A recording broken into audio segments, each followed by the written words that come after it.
What that was there was a standard for living. A standard for living. This is the way that you become successful.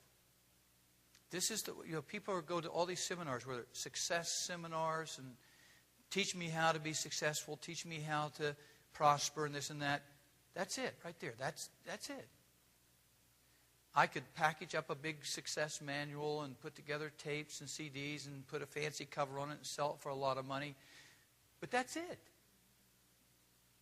That was the king himself talking, and he said, do you want to have a house that will be strong and will stand against the storms that's coming to buffet it? Because they will come. If you do, then these are the things that you need to do. This is the way you need to conduct your life. In Proverbs chapter 24, in the Amplified Bible, it says this. Now listen real careful. Through skillful and godly wisdom is a house, a life, a home, a family built. Oh, you mean it doesn't happen by accident? It's not my lucky stars? It's not that I've been cursed? It's not that I've been predestined? No, it's built. When I was in high school, I worked in a lumber yard for a while. And they used to send me out with the truck to deliver boards and different things that had been purchased by builders.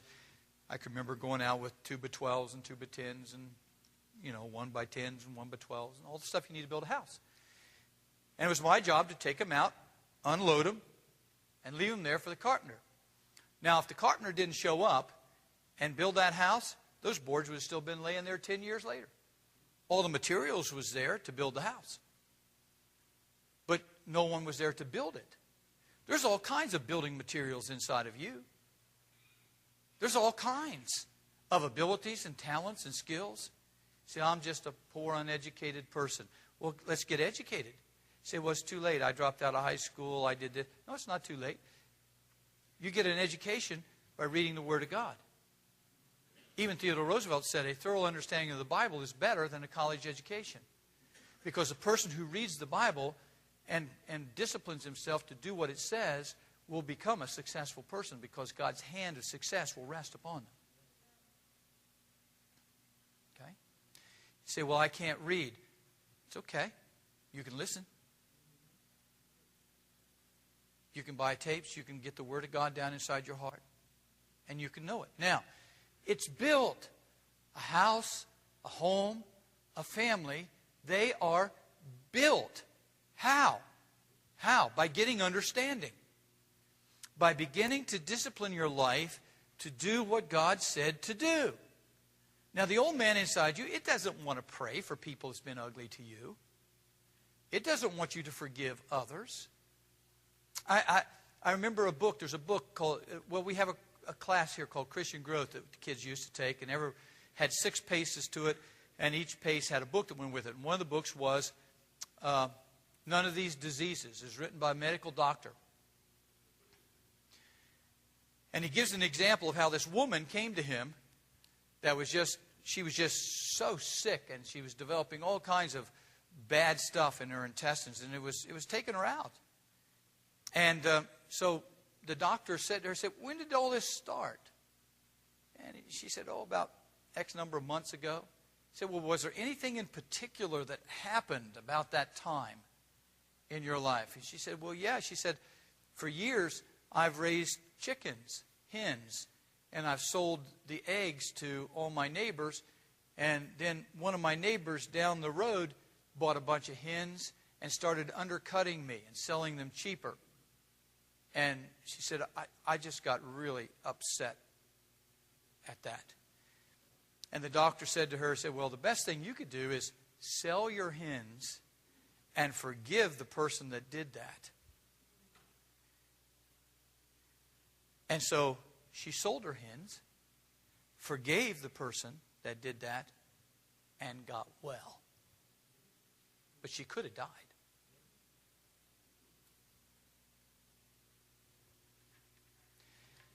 You see, a house, a life, they're built. They're built. Now let's talk about foundations. It says in Psalms 11:3, if the foundations be destroyed, what can the righteous do? A lot of the old homes around this area were built on sandstone foundations.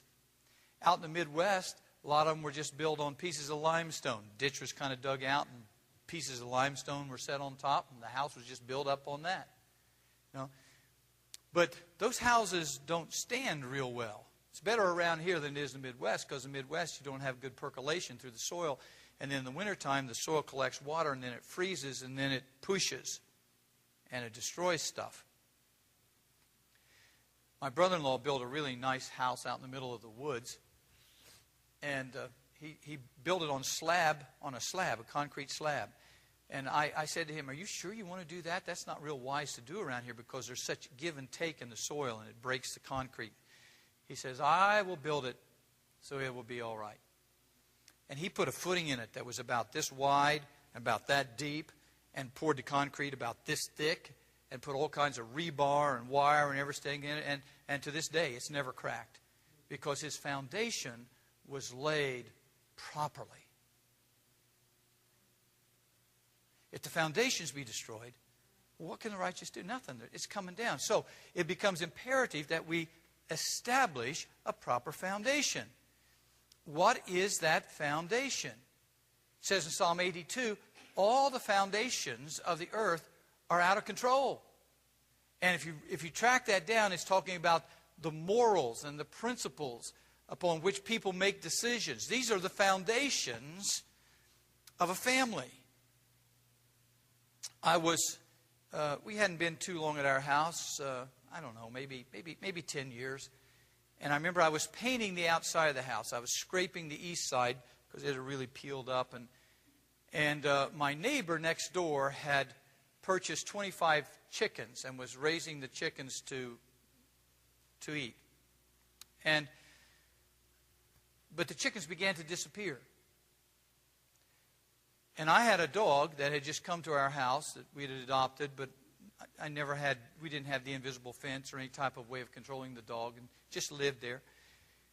And one of the neighbor's workers came over and said to me, we think that your dog is killing Roger's chickens. I said, nah, my dog wouldn't kill any chickens. My dog's not a chicken killer. Well, it got down to where there was one chicken out of 25, one chicken left. His name was Bill. He was a huge rooster, and all the workers over there loved him. They fed him their lunch and everything. One night about 3 o'clock in the morning, I hear this terrible commotion outside our bedroom window. I run to the window, and there is old Shep eating Bill alive. And I scream at Shep. He lets him go.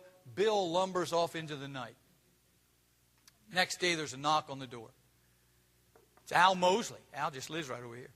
Al came up and said, your dog killed old Bill last night. Well, I saw him kill old Bill. I was just hoping Bill didn't die. So now I'm in this dilemma because there's no out. I saw it happen. I either lie, say, not my dog, or I come to grips with the fact Bill has probably killed every one of Roger's chickens. I said, well, thank you for telling me that. And so I go back to scraping the side of the house. And the Spirit of God is dealing with me. He said, you now know you need to go to the bank and draw out $50 and go over there and offer it to Roger for the chickens that your dog killed. Well, $50 in the 70s, that was a lot of money, especially for us, you know. And I'm fighting inside on this thing. No, I'm not going to do it. No. And finally, I just couldn't take it anymore. I got down off the ladder. I drew out the $50. I went over to Roger. I said, here's $50. Shep, what did kill your chickens? And I apologize for that. He said, well, they didn't cost me that much. He said, I'll just take 25. I said, okay. Well, whatever. You can have the whole 50. He said, no, I'll just take the 25. Now, I didn't have to do that. But I did have to do that. I still have a good neighbor next door.